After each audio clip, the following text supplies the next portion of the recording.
qurilishda kerak bo'ladigan rodban, shpaklyovka, kafilniklar, xullas suxoy smes stanoklarini ko'rsatgani Qirg'izistonga kelganmiz.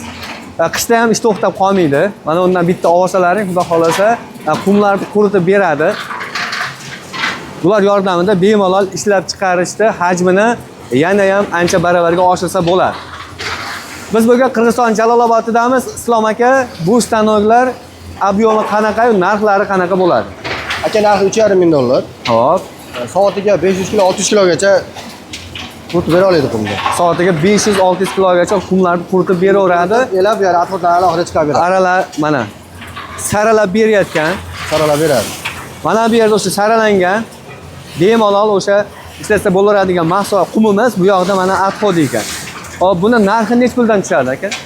Boshlatganimiz $3,5 ming aka. $3,5 dan. Hop, endi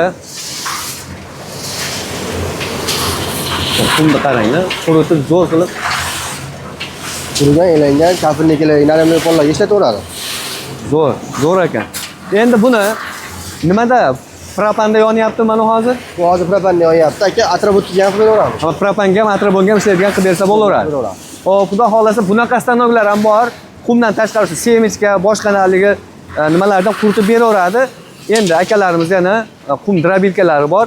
Mana shundan chiqqan, elangan, tozalangan qumni bemalol o'zi maydalab, un holatga keltirib tashlaydi. Aka, buni obyomi qanaqa? Obyomi aka 1 soat 1 tonna qum maydalab beradi. 1 soatiga 1 tonna. Bu narxi nech puldan to'g'ri keladi? Narxi aka $6,5 ming, $7,000 ga to'g'ri keladi. Okey. Obyomining qizig'i yo'q. Aytgan obyomlarni yasab berishaveradi. Biz bugun o'sha suxoy smeslarni ishlab chiqaradigan katta mana shunaqa sexga kelganmiz. Bu yerda ko'rib turganlaringdek stanoklar bitta olishgan, yana qo'shimcha mana shunaqalar olishyapti. Akalarimizda nomerlarni qoldiramiz. Aloqaga chiqaveringlar, xudo xolasa. Olib borib, o'rnatib, agar mabodo bilmasalar, noldan o'sha o'rnatib, yurgizib, nimalarigacha beramiz. Retseptlarigacha ishlash jarayonlari qanaqa? Bo'ldi. Mana shu aloqaga chiqaverasiz, xudo xolasa.